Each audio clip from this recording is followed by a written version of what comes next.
Hey, I'm Tom Judd and this here's my wife, Linda. I'm only 5 feet 10 inches and 165 pounds, but don't let that fool you, I've got my strengths. We first met back in college when I was 23 and she was 21. I was in the army at the time, juggling classes to get a double degree in economics and accounting, while Linda was studying biology. My army gig didn't always have me in the thick of things, but it was definitely risky. Our unit was all about carrying out solo missions, often dealing with taking out folks who were pretending to be our pals. Basically, we were killers. My specialty: planning and getting up close and personal in combat. I finished school when I was 25, then 2 years later I left the army and tied the knot with Linda. Within 4 years, we had 2 daughters. I started working from home doing accounting for local businesses and also did some sales from home. Linda was busy with the kids, but when our marriage hit the 10-year mark, she landed a job at a lab connected to the college. Both of our girls were in school by then, and I was still working from home so she could pursue a job she enjoyed. We were living in the same house I grew up in, which I've owned since my parents moved to Florida. I bought it from them. So, back in college, me and my army buddies used to go on missions that sometimes came with a sweet reward. We'd split it up into 10 parts, and I'd use my share to buy whatever I needed. One day, at the end of February, we all decided to go out with our neighbors for dinner and hit up a club for some dancing. There were 8 of us and we all got babysitters for the kids for the night. Linda and I got a room at a hotel connected to the club, and let me tell you, she looked amazing. Standing at 5 feet 6 inches, she was a slender brunette rocking a blue silk dress. We had a blast that night. So, we were all at dinner and having a blast dancing at the club when this group of 6 people rolled in. One of them was this big, blonde dude named Mark Stevens. Turns out he's a pro soccer player for the local team. All the ladies at our table couldn't take their eyes off him. Stevens was with this cute blonde who was rocking a huge rock on her finger, looked like a wedding ring to me. They were busting a move on the dance floor together. Our friend June claimed she was a cheerleader for the team and that she's actually engaged to Stevens. After a while, I caught Stevens eyeing our table and then he got up from his seat. So this guy comes over to us, right? And he goes straight to Linda and asks her to dance without even acknowledging me. I tried to stop her by putting my hand on her shoulder, but she just got up and went with him, didn't even glance back at me. I was pretty pissed off, to be honest. And then, to make matters worse, during the slow dance, Linda was all cuddled up with Mark. I couldn't take it anymore, so I got up, walked past them, and headed to the bar. The ladies at our table weren't happy about it, but I didn't care. So, it wasn't a big deal to Linda, she didn't even notice me walking by. I had coffee when the slow song ended, they split up and Linda went back to her table. I stayed at the bar and sipped my coffee. I saw her searching for me, looking a bit worried when she spotted me there. She sat down next to June. I walked over, and as I approached, they both stood up. I asked if they had a good time, apologizing if I got a bit carried away. June added, "Tom, it was just a little dance, nothing special." I felt kinda insulted, so I sat back down. "Jan and I are heading to the bathroom, we'll be right back," Linda said. They left and Mark also left through the front door. June came back, but Linda wasn't with her. I asked, "Where is she, Tom?" "Linda's not here, she left with Mark." "Are you kidding?" I ran outside and saw Linda getting into the red Escalade. The car started moving. I returned to the table. June was talking to the others. "Did you all know what she was doing?" June said, "Tom, you have to let her spend the night. She'll come back to you tomorrow." "No, I don't. Tell her to come back, make sure she knows that when you talk to her." I told everyone we had done and there was a big fuss at the table. They all thought I was being too harsh, so I snapped at them and said I don't want anything to do with any of them anymore. They all knew what was going on but no one warned me, so maybe I could have stopped her. Now she's gonna lose everything for just one night of sex. I went to the front desk but saw a blonde woman sitting with the other 4 who came with Stevens. She was crying, so I asked her, "Are you his girlfriend?" "Yeah, I used to be his girlfriend, but not anymore." I asked where they went, and he said they went to our house on Cherry Lane. He said he would never do that once we were engaged. I asked if that was his wife, and he said it was, is the key word here. I told him he'll break up with her in the morning and take her home. He likes to show off to his husband, what an idiot. Then two other guys, one big and black and the other big and white, got offended. I ignored them, gave my business card to May, and asked her to call me. She smiled but cried. I walked away, took my coat but left Linda's coat. I went to the hotel room and grabbed my suitcase, but I totally forgot Linda's. I checked out, and as I was driving home, a plan started to come together in my head. This kind of situation has come up before when I was in the military, and that's why I'm still kicking. I just wish I had thought of a plan before Linda took off. I pulled into the garage, went inside, and set the security system. I headed down to the basement, grabbed a rope I've had for years, then went back upstairs, stripped down, and jogged up to the second floor. I grabbed the blacker. I grabbed some underwear, a black hoodie, dark grey sweatpants, old sneakers, and 2 pairs of gloves.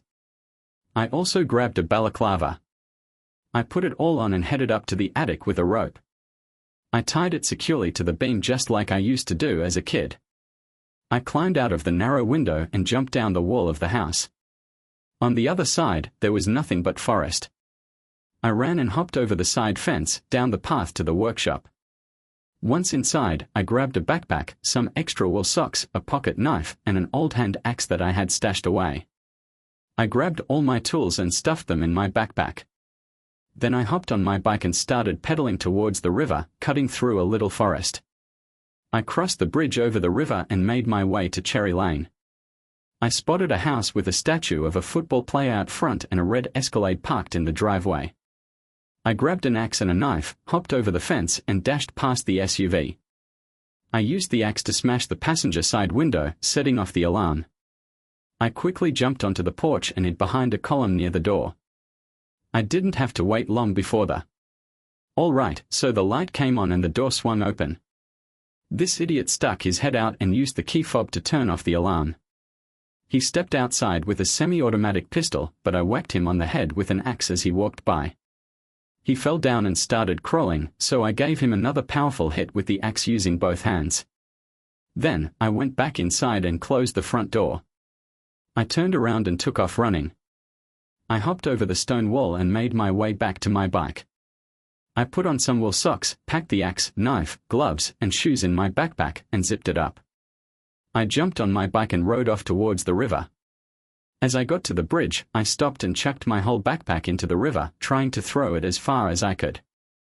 The river was pretty far away, especially with the fast current from the rain the day before. I pedaled my bike back towards the house, cutting through the nearby forest to get to the workshop. Once inside, I kicked off my socks and swapped them out for a fresh pair of sneakers. I gave the bike's handles and pedals a quick spray with some ammonia solution and wiped them down. Then I dashed back outside, hopped over the side fence, and scrambled back up the side of the house. It wasn't as easy as I thought, but I did it. I climbed through the small window, pulled the rope, rolled it up, wiped the windowsill with a rag, and ran down to the basement with the rope. I stripped off all my clothes, including my mask and gloves, and threw them in the washing machine. Then I took a long shower in the basement bathroom, scrubbing everything twice. Once that was done, I put on my gym shorts and headed back upstairs. I left the basement door open so I could hear when the washing machine finished. I thought for a moment, then put on the clothes I had on before. Last night after hitting the club, I went down to the basement and threw my wet clothes in the dryer. Then I went back upstairs, made some snacks, poured myself a glass of whiskey, and just sat there for a bit, thinking. When the dryer finished, I took the clothes out and put them away. The balaclava went back to its usual spot at the back of the closet. I checked my watch, it was 2:50 a.m. So, everything started when I got home from the club at midnight. I went downstairs, plopped on the couch, and started chugging more whiskey. Next thing I know, I passed out and got woken up by the doorbell at 6:02 a.m. I checked the camera and saw an African-American lady and a white dude with short hair. The bell rang again, so I opened the door and was like, "Who are you?" "You look like a cop." The lady goes, "I'm Detective Asper and this is Detective Logan," showing their badges. "Whoa, what's with the worried looks? Did Linda get hurt by that guy?" "No, she's fine physically, but Mr. Stevens got attacked." "Can we go inside?" "Sure." Where's Linda? Did you bring her? The white detective said no, she's in the hospital getting treated for shock. I stopped for a moment, just staring at them, and they stared back. Sit down, I pointed to the sofa, but they were sitting on separate chairs with good posture, so I took the sofa. You guys better start explaining what went down. What have you been up to? Ever since your wife ditched the club with Stevens, it's been Logan again. Just spill the beans, what went down? Okay, Asper replied. No, you just gotta answer the question. I went to our hotel room, grabbed my stuff, checked out, and ended up here. I drank myself to sleep on this couch. You woke me up. Is there anyone else here? No, the kids are with the nanny for the night. Did you make any calls? Did you text someone to prove you were here? No, but I never left. Asper looked around. I see you have a security system. What does it cover? Yo, I can totally show you that I was here. Come on, let's go upstairs. They followed me up to the office and I sat at the computer desk. I showed them the system and they watched me upload data from 6 p.m. until they got there. I gave them a quick rundown. The system covered all 3 doors, the front, the side, and the sliding patio door that leads to the pool. The side with no door looked out onto the woods and had 2 big windows that don't open, so there's no surveillance there. We gotta take this computer. Logan was like, why did you see me downloading security data? You could have messed it up before we got here, you know. But I can't lend it out for more than a day. This is a work computer and I really need it. I have a spare, but it's not gonna hold up for long. Watch me, I'm gonna transfer some stuff onto this external drive, including what I just gave you. And I did it. They wanted to snoop around, so I let them, but I made sure they stuck together and stayed with me. They took a few pics and then bounced. It was 7:10 a.m. I hit up Linda's folks, John and Stephanie, who live next door. They were chilling at their place by the lake. I filled them in on what went down and how the cops said Linda was flipping out at the hospital. John was totally blown away by Linda's actions. Stephanie wasn't too shocked. She asked if I was gonna go visit her. Nah, I'm good. I don't want to deal with her after that mess. It sucks that the dude got attacked, but it's whatever. Sorry, it's my bad. Seems like he's pulled this stunt before. When she's out of the hospital, she should steer clear of me at home. We can sort out moving her stuff. Jayan suggested I should move instead, but the kids have grown up here. This is my place, not something we bought together during marriage. John's a lawyer, so I thought he'd figure something out. But he just told me to wait, which felt pretty harsh. Not as harsh as what she did to me, though. And that's where the conversation ended. So, I gave you a call. My folks down in Florida, I tried to explain to them as best I could what went down. They were just as shocked as I was by Linda's actions. My old man put on the TV and said there was something on about Stevens. They said he got attacked and killed in his house.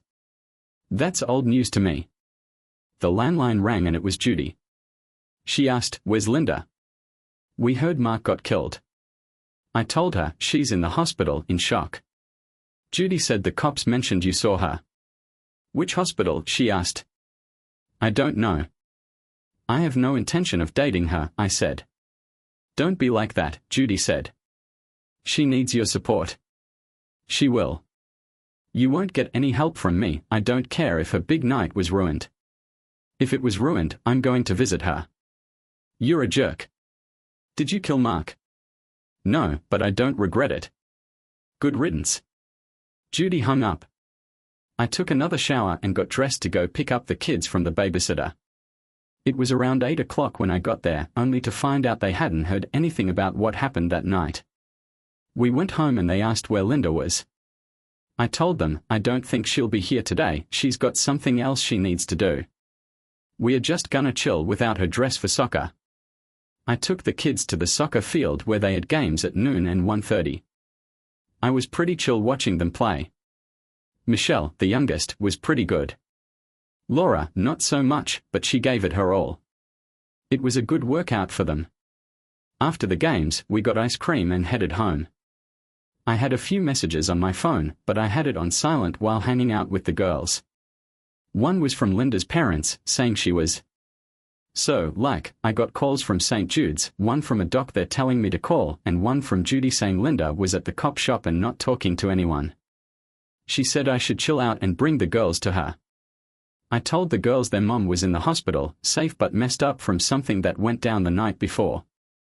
They asked what happened and I was like, your mom went with a famous football player to his place last night to hook up. Sorry, but I gotta spill the tea. I was gonna keep it from you, but I knew you'd find out anyway. When she was there, some dude attacked the football player, but luckily not her. Still, she must have seen something cause now she's in the hospital in shock. They weren't sure if they should go see her, but I told them to get ready and we went. I called the doctor, Laura Thompson, and she said Linda was traumatized and basically catatonic. I asked about bringing the kids, and she hesitated. Doctor asked if you're gonna go see her. I really don't wanna see her at all. I'm sure you know why. But I can bring the girls if you think it might help. Do they know what happened? I mean, about the whole situation. You mean the sex between Linda and the football player? Yeah, I told them. They are dressed and ready to go if you think it might help Linda. Okay, meet me in room 31 in 30 minutes, she said. We went there. Dr. Thompson was in her late 40s and a psychiatrist. We talked for a while and then she turned. So, this lady told the girls that their mom was totally shocked and didn't even know what was going on around her. She suggested that meeting the girls might help snap her out of it. The girls were down to see her, so I walked them to the door. When we peeked in, Linda was just chilling on the bed, zoned out watching cartoons. The girls cautiously went up to her. Laura, the oldest, reached out and called her mom. Shelley followed suit, but there was no response. Shelley started bawling, so I went over, hugged her, and checked in on Linda. Still nothing. I took Laura's hand and guided them out of there. Well, we gave it a shot, I said. Will she wake up? Laura asked. Of course, someday, I said. Maybe you can visit her again soon, maybe when she comes to her senses you'll be able to see her. What if she doesn't wake up? Shelley whispered. Don't worry, she will wake up, I know it. Maybe not soon, the doctor said. Girls, I'll definitely let you know when she comes to her senses. After that, we left the hospital. Both girls were crying in the car. Maybe I shouldn't have taken them, I just wanted to see Linda and see if their presence would help. Even though I was pissed off at her for cheating, I didn't actually want anything bad to happen to her. I still felt guilty about it, even though she totally deserved to get screwed over. But I never wished for things to go down the way they did. I couldn't help but cry when we got back home. I whipped up some scrambled eggs and toast for everyone and pretended like I needed their help in the kitchen. They ate it up and started bossing me around, which I guess was kinda nice. Then I put on a movie for them and snuck off to my office to call my friend and get the dirt on what went down at the Stevens place after I left. He used to be a public defender and was really good at his job. He told me I wouldn't be able to get police reports, but he had a suggestion. Ambulance mileage reports were out there for the public to see. I asked him to look into it, and then we ended the call. I went into the living room and started watching a movie without really paying attention, wondering what might happen next. An hour later, my lawyer buddy called me back. He said he had sent me info about calling an ambulance. I mentioned the police showing up at my place, and he said if the security system didn't show anyone coming or going, I probably didn't have anything to worry about.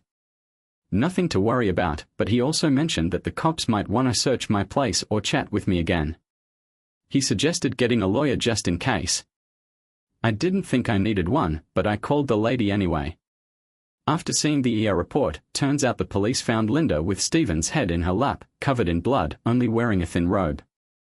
She kept saying no over and over again. The cops took her to the ambulance, but she was unresponsive the whole way there. The cop rode with her to the hospital and asked if she saw who did it, but she didn't say anything. It really bothered me and got me thinking if she would ever get better.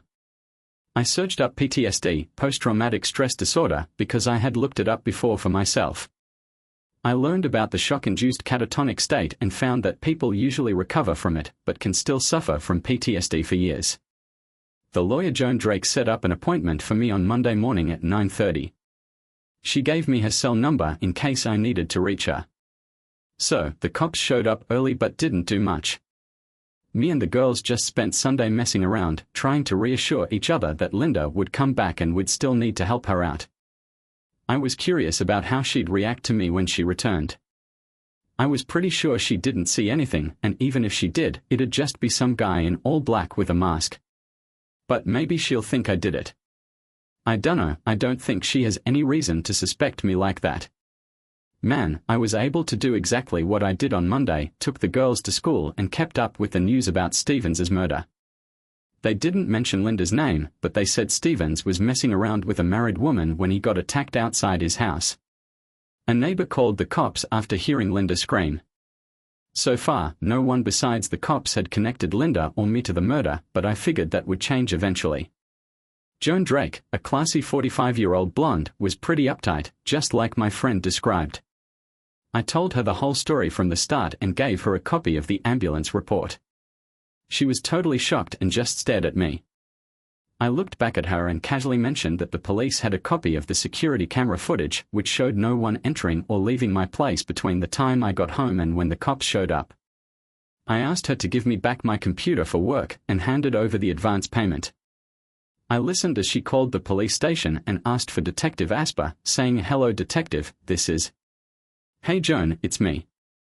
I'm calling about Tom's work computer. Can I return it yet? I think you've had it long enough to check for any changes and I know there weren't any. I'll send someone to pick it up tomorrow morning." "No, not from the office, I'll handle it myself." I raised my hand and mouthed that I'll do it, and she nodded in agreement. "So, I'll be there at 9. When she hung up, I made it clear that I won't talk to the cops and that I'll have my phone with me to record any conversations if needed. So, when the girls got back from school that Arvo, they were all like, "Where's Linda?" I was like, "Don't stress, I already rang the doctor and nothing major has happened. They just got on with their homework." Later on, we ordered in some pizza. I joked with them that if their mum didn't show up soon, I'd have to start learning how to cook. That got a good laugh out of them. I mean, I can actually cook pretty well, just never really had to do it at home. When Laura's sister came upstairs, Laura asked me if I could forgive Mum for hooking up with some other guy. I was like, maybe, I dunno. Right now, I just want her to feel better, and then the landline phone rang. It was Jim Beeman from the newspaper, Mr. Judd. "This is Jim from the Tribune. Hello, we have information that it was your wife Linda who was with Mark Stevens when he was killed. Can you confirm this? I wouldn't want this to be all over the news, my 2 kids are in school and they might get in trouble if this gets out," Jim said. "So, do you confirm it? How do you feel about the death of your wife's lover? I understand what you're getting at. If anything you write ends up hurting my family, I'll come after you and your newspaper. It's gonna be bad, Mr. Judd. I can't stop it." I glanced out the window and saw a TV truck from Channel 7 parked outside. I said, "Hey, there's a TV truck." "You're right, damn it. I'm sorry, I gotta go." There was a knock on the door. I looked through the peephole and saw a young woman with a microphone. I yelled through the intercom, "Get lost, you're intruding on someone else's turf and I'll call the cops." "Hey Mr. Judd," I called the cops and they cleared out the reporters from my porch, but they didn't go far. Now there are 4 trucks parked outside. I checked in with the doctor to make sure Linda was okay before the reporters showed up.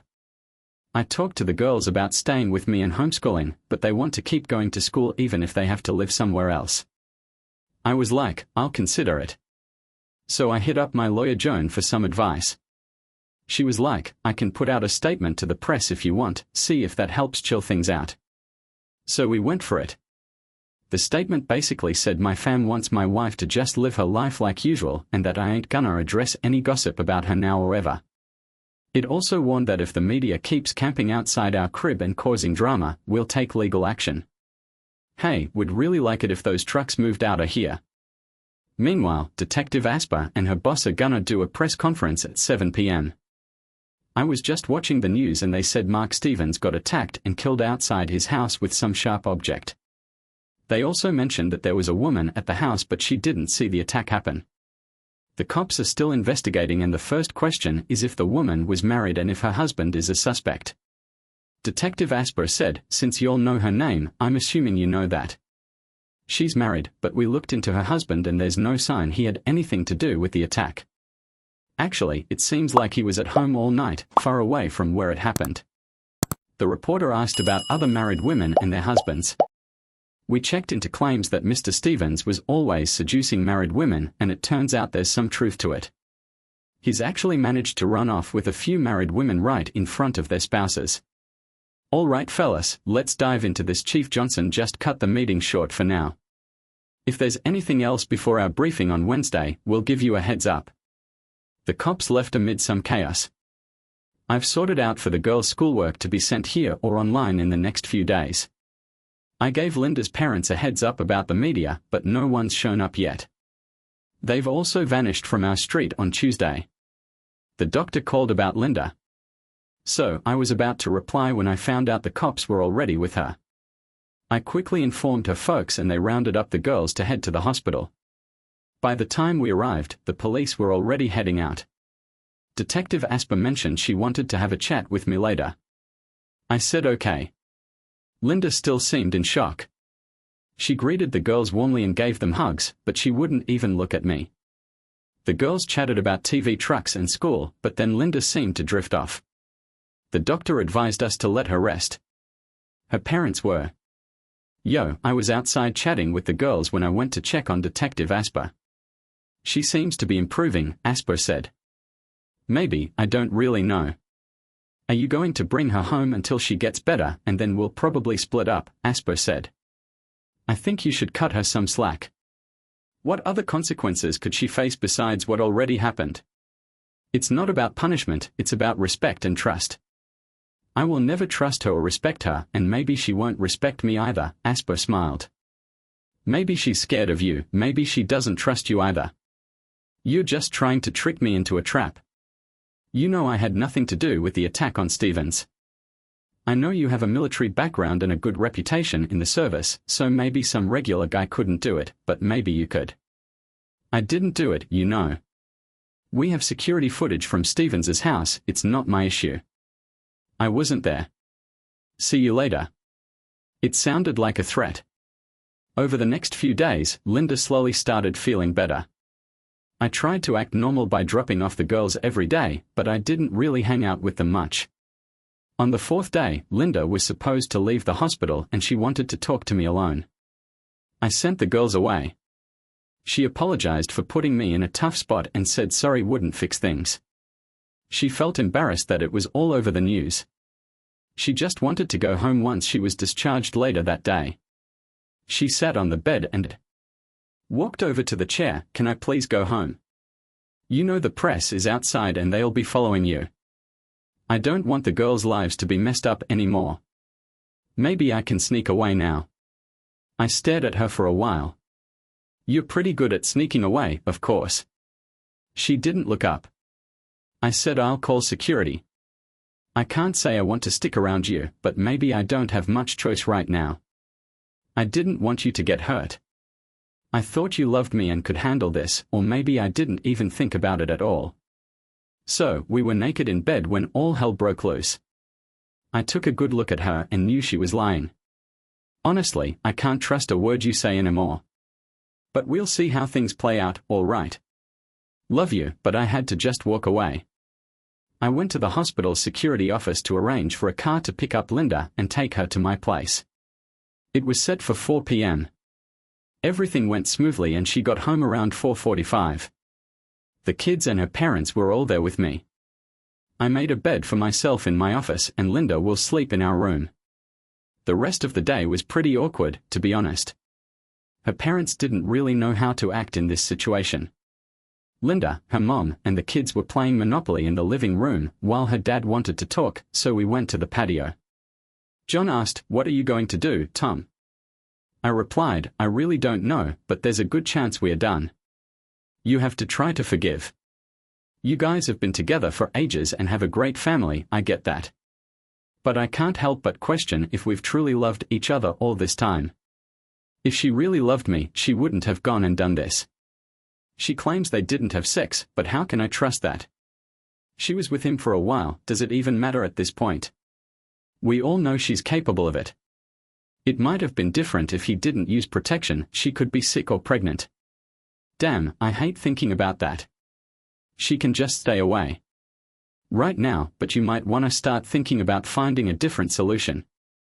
We all went back to the house and had pizza together. Her parents left, and as far as I know, they didn't talk about Mark with her. While we were putting the girls to bed, Laura asked Linda why she slept with Mark. I'm really sorry, I messed up, but I don't get it. He's just a football player. I saw him. He's not our dad. No, not dad. I'll fill you in on him later when I know more. The girls went to bed and Linda left. I followed her down to the kitchen about 10 minutes later. In the meantime, I called my friend who's a public defender and asked him about the autopsy report. He said it was a public document and I asked him to get it if he could. Linda was drinking Pepsi because she couldn't have alcohol due to the risk of relapse. She asked if I was sleeping in our room, but I told her I was sleeping in the office. She said I was welcome anytime. Right now, I don't see a way forward for us, but all of this just happened this week. Hey, sorry I took so long to respond. I didn't even realize it. I just went up to my office, crashed in bed, had a crappy sleep, and ended up waking up at 5 a.m. I made some coffee and then a buddy of mine sent me a copy of Stephen's autopsy report. I read it carefully, especially the part about the trauma analysis where they found traces of semen and female secretions. The samples are being sent for further lab testing. It seems like Linda was lying when she said they didn't have sex. I never bought her story, especially considering the timing. She was there for about 2 hours before. When she showed up, I took the girls to school like usual, but they seemed kinda down. I was thinking about what to do, and if it weren't for Linda's sickness, I wouldn't have let her come back home. But I figured it might be better for the girls. As soon as I walked in, another TV van pulled up outside and this girl started yelling at me, asking if Linda was there and if I had forgiven her. I saw her, smiled, waved, and told her not to come in. I went in and Linda had baked some cookies, so she gave me one which I gladly took.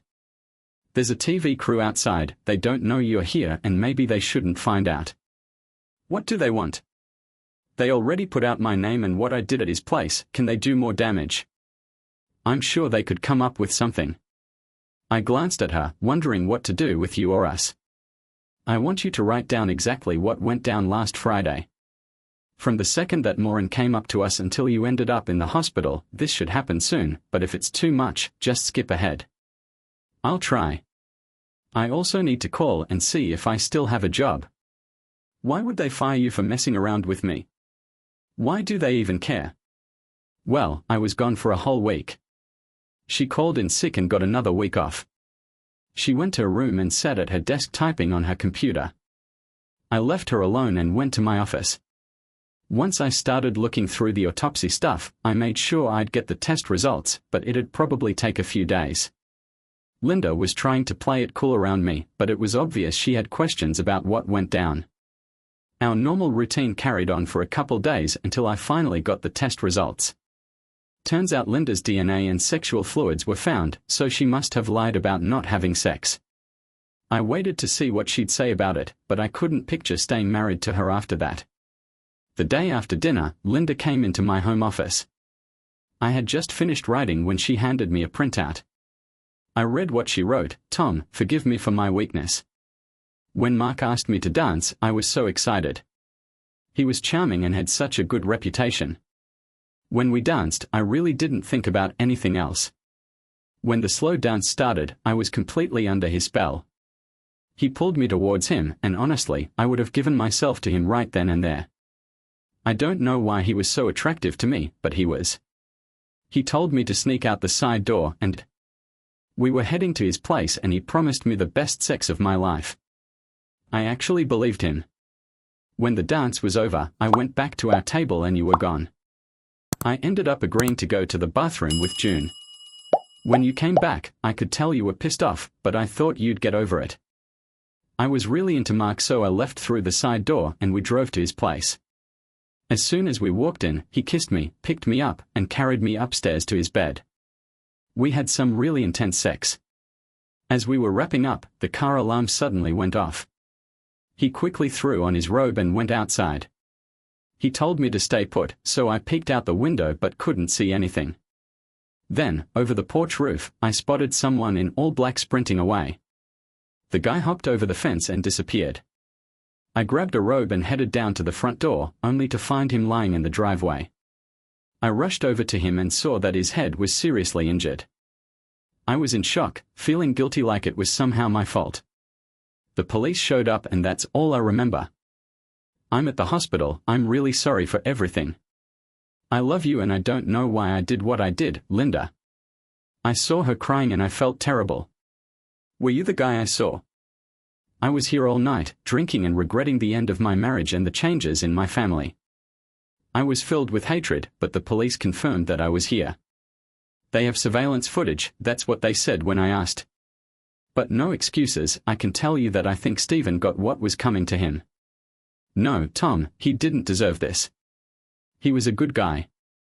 And he totally messed up your life, Tom. I don't know why. I just want you to know that I can never love you the same way again. Maybe I won't be able to love you at all. The man I thought I married would never do what you did. Was it worth it? Was the sex worth what you lost? What did he lose? You know, the sex was amazing, but it wasn't worth the consequences. If we had just had that one night and I came home the next day, maybe things would be different. But now he's dead and I'm screwed forever. Yes, you killed him. She knows. I bolted out of the room and said, no, you killed him. After that, things got frosty between us. I decided not to bother trying to prove my innocence or make things right with her. Of course, I wasn't about to confess what really went down. I figured if I did, she'd rat me out to the cops in a heartbeat. She was the type you couldn't trust at all. She even mentioned that if Stevens hadn't been offed, her night would have been worth the consequences. Or something along those lines. A few weeks later, I filed for divorce and asked for custody of. I let the kids stay at home with Linda because she still had a job. I didn't ask for any money or free visits from her. When Linda got better, I made her move out and she went to stay with her parents. Her dad called me soon after, asking me to take her back, but I told him she should get a lawyer. He got mad, but I wasn't sure if he was mad at me or her. He asked about visits and I said she could come over any night and stay until. When the kids went to bed, Linda showed up the next day around 5. I whipped up some mac and cheese and we chowed down with the girls.